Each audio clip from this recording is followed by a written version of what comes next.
for higher GC News, Mema Obibia Akwaba. Ahadie latest and hot news nkwa enamele bro. Erunti so nyan subscribe to channel dia. Bomodia say obe subscribe. The obe ya say obe click the subscribe button. Na wabele notification. We understand video for be upload no. When the first person I want sa ebeka sa video. Afenyo we are na wa like video no, give us a thumbs up na fe share ma ofoforo so na wenye bi hwe na wo hu ensemo ekoso ewo Ghana be mo hanom. Afenyo bo ensem no na results ni ade e ba no na sisi no yenyina anim say John Dramani Mahama na edi nkunim na se be ye isi beba bontin abe declare ni power wi na koye ensem bebre na MPP for so the complaints any ade e ma sisi ye Accra Collation Center no chese MPP ni NDC for boako gu ho no manya sebketwa Nimine jina se o menteme ho ase ye figures bi eba o mo so ntiase NDC for so ntiase akoye nsem bibre na de captain smart e de abatum ne se eye easy che se wana hwe Bawumia ne resource ba na ntum se enugwase no ano de pa according to captain o che se wana hwe kwan se wana be massage figures ne kakra se de be ya Bawumia betimi abanim ewum se ontimi embedi nkunim de ba mu no sa 41% nkra ya hwe kra wana hwe Bawumia benya less than that na che se enugwase no ano hye ano na wo chere se easy One I kwan be faso enuti na sa delay ni sa ne mani nyina abam se de be ya at least be ma Bawumia figures no abe enim kakra na intentemara yenko ye captain smart akachi na yenhwe ye ensemo ye captain edi to drive fire ye abato resource eba se delay ni ade aba amanfo ehwe se ka isi be ba bontinaka wa be declare ye John Dramani Mahama se ono na wedding kudim yentie captain ensemo wode to dwa yetie no nim se ame no ka say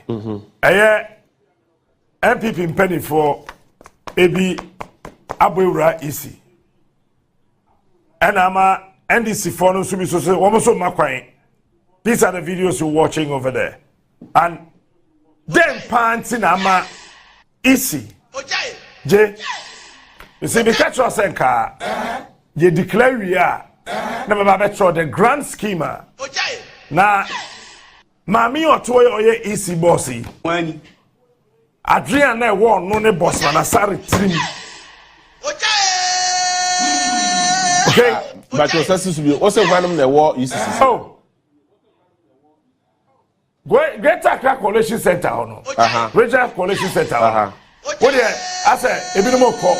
Ka be hu penny 4 ne MPP penny 4 no ko na NDC penny 4 no so akwa kogo. Number 1. Okay. Say Bawumia numbers is so bad. When my dear suspected, easy per se constituency coalition no 1% more who be. Is that the reason? I am saying this. And woman say woman yet said Denya Bawumia to be the president. But 1% be so bad said Mahama LUC 44.4 na Bawumia or the idea no from 41 what did I mention us? Yeah. It's easy one more year one who be a some person one more year and massage constituency collation centers no presidential results no. This is what is happening and as we speak it is happening in Ashanti region As we speak, it is happening in Eastern region. As we speak, Greater Accra region is happening. As we speak, they are even trying to massage the figures from Volta region. Because sir, Uko is the platform Iswa. And anyway, what they are? Uko Swa. What say? Come closer. Main fan to TV so because I'm not supposed to. Well said, 39,000. Yes. 39,643 out of 40,976 police stations. Well said, Mahama, how many? Mahama 56.2%. That is 6,429,568.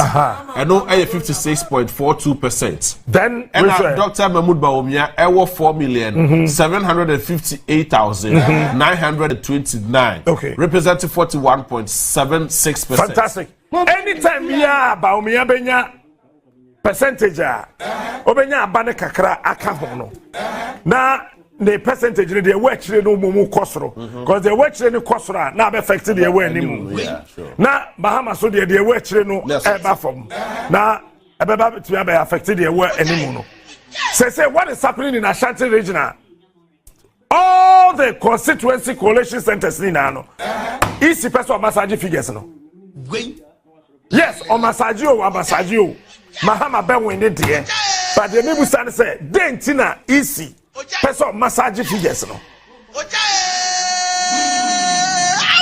it's with him strategy on my all regions are one more person mo yes ade no Ashanti Greater Accra Ahafo Eastern Volta 5 regions you know one more shada ma MPP pen for na regional coordinating centers ni na these 5 regions one mama MPP penny for easy regional coordinating center. So I'm going to figures so. And why? I don't quite quote I don't quite why. Oh, today. I don't know. Make that go for me. No, beginning no there. Not the 36 hours. No, the share. You know. That's so. Yeah, but so now we have to give her the benefit of the doubt. The figures we electoral commission or the other. Say ya me no ka say. Me share me machine so a.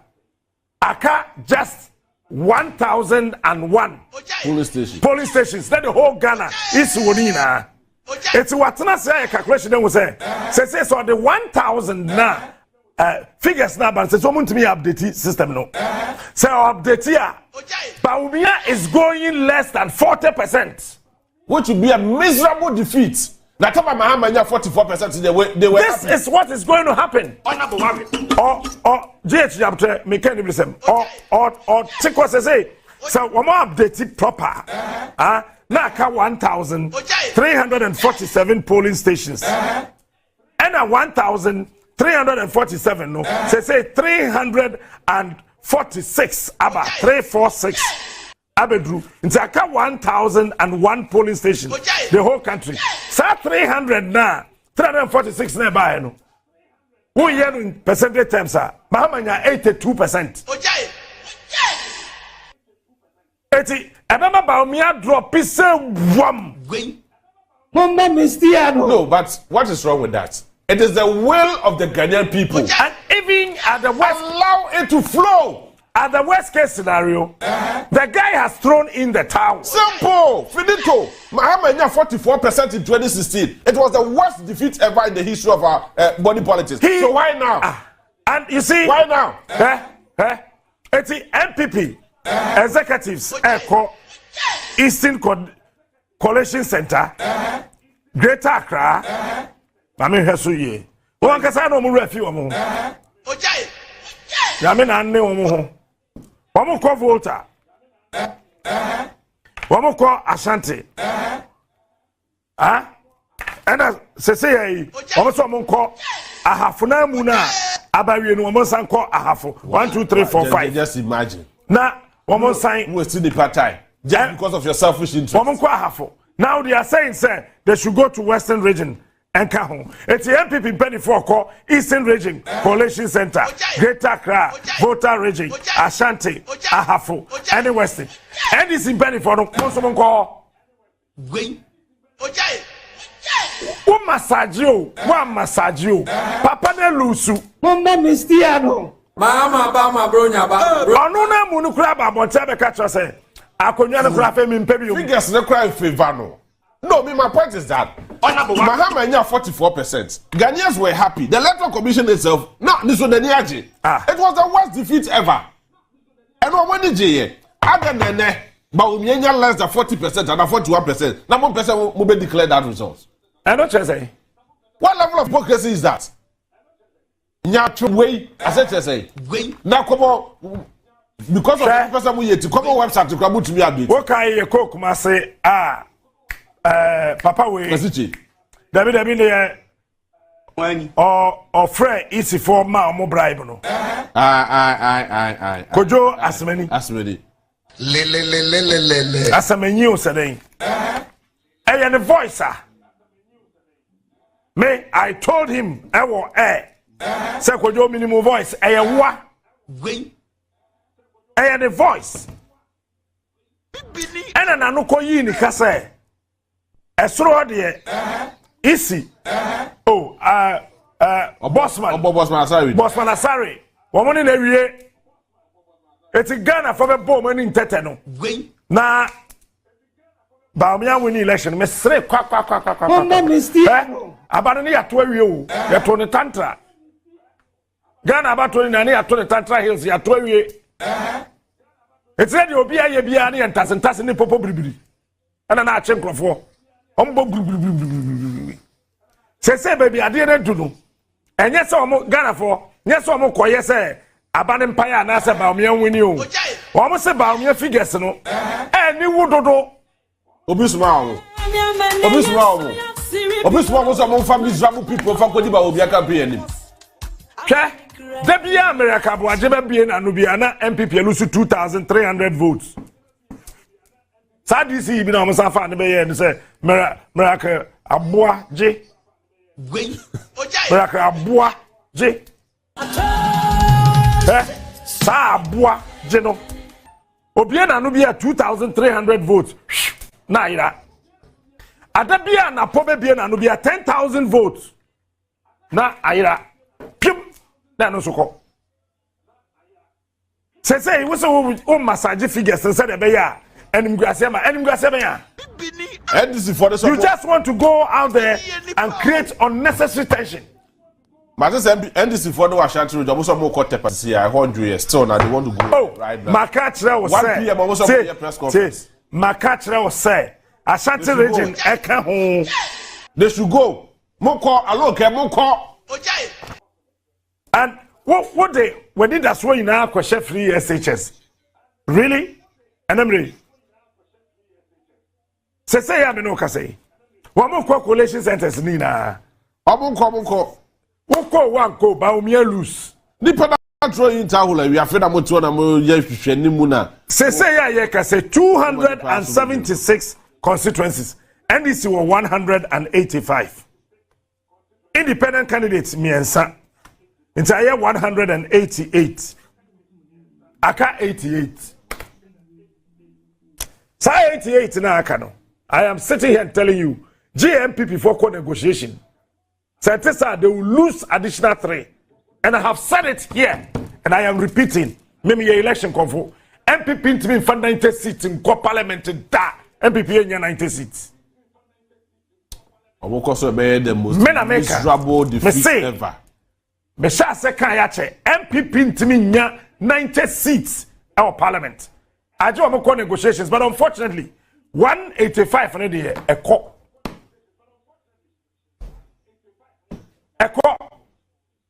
Where the peace council credit me here that useless body. Say, Mahama, and all Lucy election we are. Come on now, peace council. Abu Clerical, a move bone. Abetina bontia to trim microphone sisi o manim to quote Asha Dekema Air Pro commodity in the name of Jesus we are appealing to then they'll come and speak their rubbish biblical English. What is happening now? Your so-called peace council is quiet. What was the motive? See, I'm no Cassadia. But me any votes no dey watch no. Edane banka krakra. But still 41 Cecilia, you know, Mahama Efri 6,427,162. Akodru 6,427,666. Bawumia swenya kakra aka ho. We're free 4,756,192 no ako 4,757,091 votes. See, but still ano ebebo mu no ojina baby ojina 41.575 and Mahama so 56 99.42 hona eno oje why ready General we now the map of Ghana. That is the 16 regions what Ghana had will say. So you realize the 16 regions of Ghana no baby we had more aso green, baby we had more aso blue. What had will say. Now the had will say the northern parts of Ghana. And comparison we are who say these are some of the things who had say. So I had also another part of Ghana. Now my minimal a better understanding of the map of Ghana. Now so we had all the 16 regions in Ghana na baby NPP dominate the blue portion. I had more the Ashanti Eastern region of Ghana. Now I had Bono East. Bono East over here. John Mahama enya over 100,000 votes. Ewo hano musei. Emma Dr. Mahamadu Bawumia enya about 48,000 votes. Ewo Bono East. Now, oko the other part of the region, you would see say Bono different, and of course. Okay.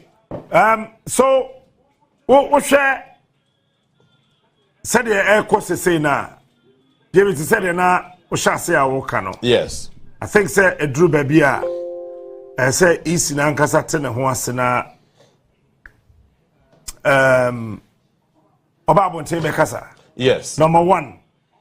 Oma yentiase say Mahama winning to so obi obeka che ne supporters a. Onko ka enkyere omo. Na afei no omo bebo mode ato omo bo ase na omo de ebia percentages ahodo ne niam ahodo hori na no etimi aba sanye sana said esi konya 3 regions na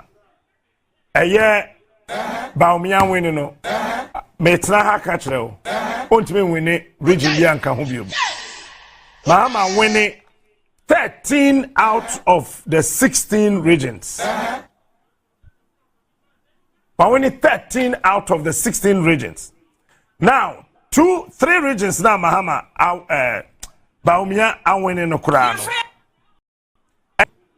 Say, 1,302,094 votes in Ashanti region.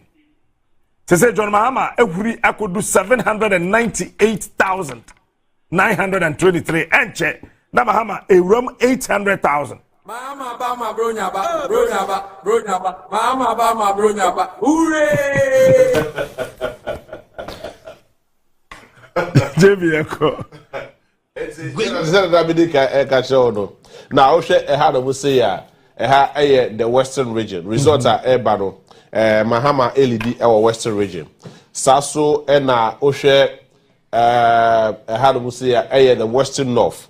Now, Western North also in the past administration, 2016, 2012, 2008, NDC, LED Wahonomo, South 2020, Mahama LED Wahonomo. Now, let's look at the Afro region. Afro region, predominantly Nana Dankwa Akufo Addo, and Nana LED Wahonomo. But this time around, John Dramani Mahama, LED Ahafo. Yes, region. Sasso and Oshe, one of the biggest regions, Susua, Bono East region. All over the years, John Dramani Mahama and the NDC and an LED war. This time around, John Dramani Mahama and also LED war no more. Then Oti region, predominantly the NDC and John Dramani Mahama. This time around, it is the same voting party Nana Ekoso or no more. Then in the Eastern region, a higher Eastern region, it has been blue. Every 4 years be a blue throughout, and this time around amongst the samosa the same blue now but different imagine no and na emu eshada twin bebresa. Oh sir, what can I say me catch you say? Yes, Eastern region I heard be chimpe.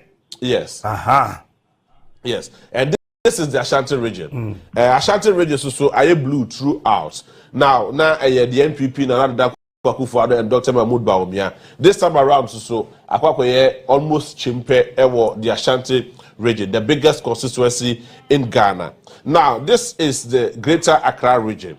Aye blue sometimes, aye NDC sometimes, green sometimes. This time around, Asako Koye green sometimes with over 1 million votes in the Greater Accra region with 34 seats the Greater Accra region.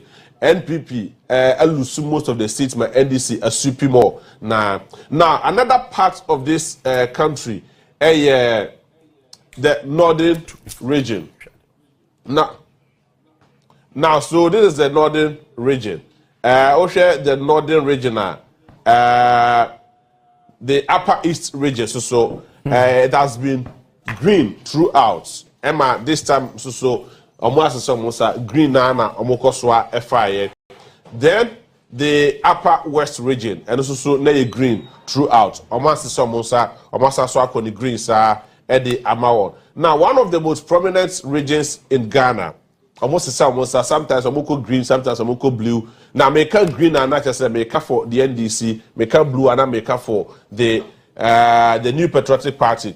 Now the last elections are na a blue. I'm to abano demand another Akufo Addo. This time around, almost to abano demand another Akufo Addo the northeast region. Then Neyaba Savannah region. Savannah region has predominantly been the seat of the NDC, the National Democratic Congress. It's a blue, green throughout, and I feel also almost also area firm, almost faith and confidence in the green. Saso and a region like Bono region. Surprisingly, General Bono region has always been blue. About to the NPP, the NPP. This time around, shockingly, Bono region for Samosa. And the command the NDC the Bono region. Then the upper east region, upper east, upper east dada. Then there's a region blue. I have a region. Predominantly the blue company, that is the NPP. But this time around, the NDC are sweeping all the votes in the Ahafo region. And also another issue. So all the 16 regions are. Central Greater Accra region, Badikaka Greater Accra region, the voter region. Now, voter region predominantly has been green throughout, and I feel so.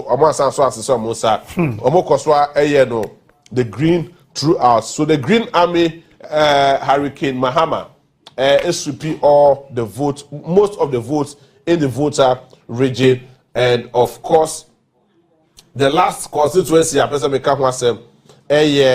this very particular constituency, the northern region. The northern region predominantly has been green. That is a call Ediama Hurricane Mahama.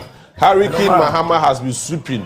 Although no shegu no yesi na money na Menoka say the northern region Etu Abadu Dona Edema, the NDC and John Dramani Mahama. Over the years, checking records now, it has been John Dramani Mahama and the NDC, Atamios and President Rawlings throughout from their Abatu Ayatuni Nano. This time around, almost so Esaso Etuaba Ede Emma Omo. Predominantly, it has been raining throughout. Now, in the central region, Ogaifo, one of the string communities and one of the string regions, Edema, the body politics, of course, Abatu Ayatuni Nano. It is already the central region. 2016, Omotuaba Ediko Edema, the NPP, Nana Danko Akufo Addo and his NPP. 2012, Omotuaba Edema, the NDC and John Dramani Mahama. And 2008, and also Eko Edema, Nana Danko Akufo Addo and the NPP. Now, 2024, Omotuaba hugely Edema, John Dramani Mahama and the NPP. So generally, this is the outlook of the whole country, the 16 regions in Ghana, the way they look at, the way we see Etwamaba Edeko. Now, this is also more out of the 16 regions, Ghana had Museno. The NDC, we need Mako 13 regions. 13 regions are only comfortably in the 13 regions. And the NPP so secure mu miensape. Now even with the 13 3 miensa nakado and the NDC so much bupe with these 3 regions. That is the eastern region, the Ashanti region, and of course the northeast region. And NDC so asane NPP for chebupe honomu. So basically these are some of the regions. Patrol more Facebook. No, you say money address. Facebook an article. But yejiri is ebeba Facebook and ebeba. Now, when you say see, I no kase. MPP penny for ebi abwura isi. And ama NDC for no subi so almost so makwan. These are the videos you're watching over there. And then panting ama isi. J. You see, the catch us and car. You declare we are. Never better the grand schema. Now, Mami or toy or ye isi bossy. Adrian won no ne boss man asare trim. Okay, but your senses will be also one of the war is oh. Getrude Collation Center no. Regional Collation Center. What I say ebi no more call. Ka be hu penny 4 ne MPP penny 4 no call on NDC penny 4 no so akwakogo. Number 1. Say Bawumia numbers is so bad. When him dey am suspected. Easy per se. Constituency coalition no. One person mo who bibi. Is that the reason? I am saying this. And what we say, one year said Denya, Bawumia to be the president. But one person obey so bad said Mahama LUC 44.4. Na Bawumia or the Adiano from 41. What did I mention? Yeah. It's easy. One more year, one more be a some person, one more year, and massage constituency, collation centers, no presidential results. No. This is what is happening. And as we speak, it is happening in Ashanti region. As we speak, it is happening in Eastern region. As we speak, Greater Accra region is happening. As we speak, they are even trying to massage the figures from Volta region. Because sir, we call easy platform iswa. Adewe, wo dia. Wo ko swa. Wo say, come closer. Me fan to TV so because I'm not supposed to. Wo say 39,000. Yeah. 39,643 out of 40,976 police stations. What say? Mahama, how many? Mahama 56.2%. That is 6,429,568. And no 56.42%. Then and Dr. Mahamadu Bawumia 4,758,929. Okay. Representing 41.76%. Fantastic. Anytime we are Bawumia benya percentage obenya abane kakra aka ho no na the percentage the work no mumu kosoro because the work no kosoro na be affect the way animu na Bahama so the work no eba from na ebeba to be affect the way animu no say what is happening in Ashanti region all the constituency coalition centers ni na no easy person massage figures no yes on massage o Mahama be win it there. But the people stand say, Dentina easy. Person massage figures no. It's with him strategy on my all regions are one more person more yes no. Ashanti, Greater Accra, Ahafo, Eastern, Volta, 5 regions you know. One more shada MPP in penny for na regional coordinating centers leader. These 5 regions. One mama MPP in penny for easy regional coordinating coalition center. So I'm going to put figures so. And why? Adokwaye kotuos adokwaye wine. Adokwaye besa. Ojede. I don't know, make that go for me. No, beginning no there. Not the 36 hours. No the share. You know. That's so. Yeah, but what so now we have to give her the benefit of the doubt. The figures were electoral commission or the other. Say ya me no ka say. me share me machine so aka just 1001 police stations that the whole Ghana is wonina. It's what na say calculation dem say so the 1000 now there's someone to me update system no. So update here Bawumia is going less than 40%, which would be a miserable defeat. Now, Mahamadu 44%. They were. This happy. Is what is going to happen. Or GH Dampare, me can't even say. Or Chiko say. So we more update it proper. Now 1,347 polling stations. And 1,347 no. Say 346. Aba 346. Abedru, it's a 1,001 polling stations, the whole country. Sa 300 na, 346 na ba no. Who year in percentage terms, sir? Mahamanya 82%. Eti, Abema Bawumia drop is one. No, but what is wrong with that? It is the will of the Ghanaian people. And even at the worst, allow it to flow. At the worst case scenario, the guy has thrown in the towel. Simple. Finito. Mahamadu 44% in 2016. It was the worst defeat ever in the history of our body politics. So why now? And you see, why now?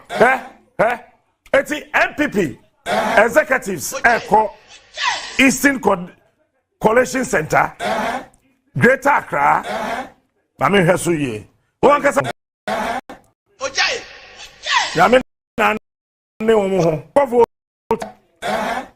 Wamo call Asante. And say, also among call a half na muna abawi no mo san call a half 1 2 3 4 5. Just imagine. Now, one sign we still the part-time just because of your selfish interest. One call a half. Now they are saying, sir, they should go to Western region and come home. It's the MPP penny for call Eastern region, Collation Center, Greater Accra, Voter region, Asante, Ahafo, and the Western. NDC penny for no someone call. One massagio, Papa ne lusu. Mumba mistiano. Mama bama bronya ba. Anuna munu kraba montebe catch say. Akonya no kra fe mi mpebio. Figures no cry in favor no.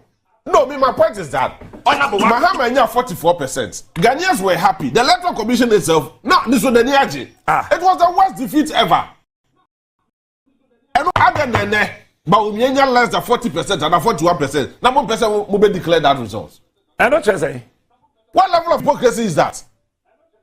Nyatu way, I said to say, now come on, because of the person we yet to come on website to come to me a bit. What can you cook, say, Papa we David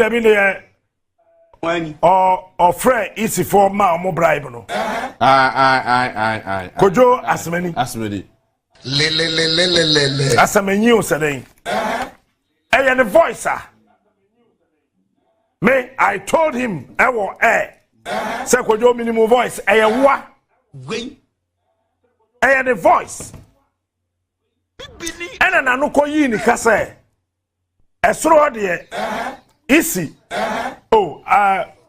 Bossman Asare. Woman in every it's a Ghana for the bomb in Tetano. Na Bawumia win election. Me say kwa. Abandoni atwe you. Ya tone tantra.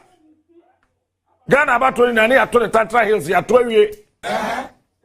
It's ready obi aye bia ni entasini and na ache nkrofo. Say baby I didn't do no. And yes Ghana for yes koye say abane mpaya na say Bawumia win you. Omo say Bawumia figures no. Ni wudodo. Obisuma some family Israel people from Bawumia Campaign. Che Debia America bo ajebe bien anubia na MPP elusu 2,300 votes. Sadisi bi na o msa fa ne be ye say America aboa je. America aboa je. Sa aboa je no. Obia na anubia 2,300 votes. Na ira. Adabia na pobe bia na anubia 10,000 votes. Na ira. Na no soko. Say he was a massage figures and said a bear and Grasema. NDC for the You just want to go out there and create unnecessary tension. But this NDC for the Ashanti, there was some more court capacity. I want you still now. They want to go right now. Makach was 1 p.m. almost press conference. Makach Ashanti region. Oh, Moko, alo ke Moko.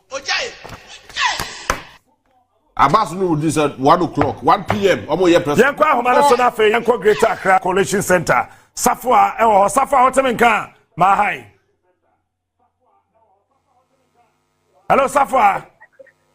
Yeah, Captain. Patroden, Ekoso. Hello, Safwa. The old regional office on the Honor now, Motica results for various constituencies now.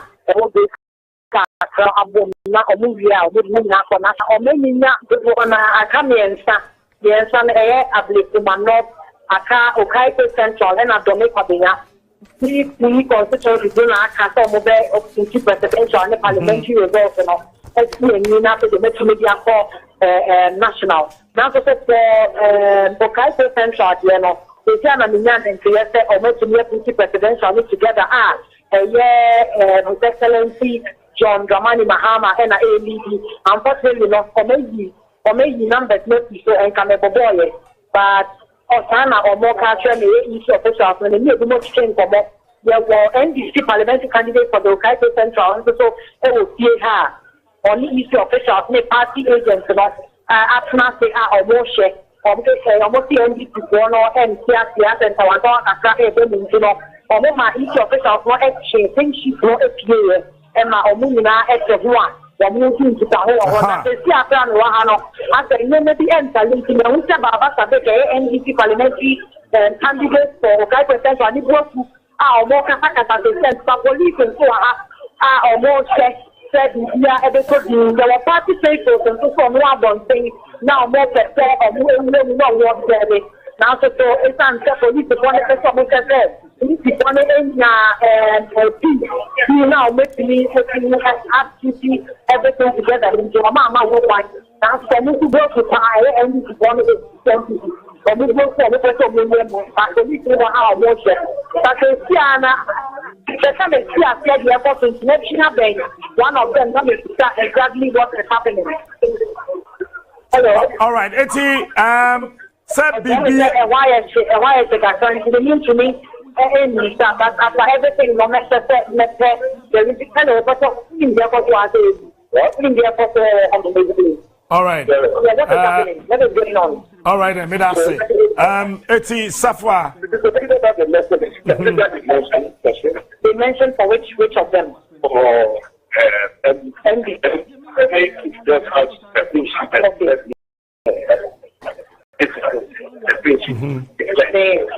Easy is wrong from what they have. Okay, and so what is happening now? Have they agreed? They are cross-checking. Okay. So, Captain, what do you make? If you say I'm a man or more driving the Kasai and more mention a mention ticket, and not anything she's in a so intimate Emma Baba is the NDC parliamentary candidate for Okaito Central, Emma Musu Prefo, Emma now also NCAC because again, not that figure no more.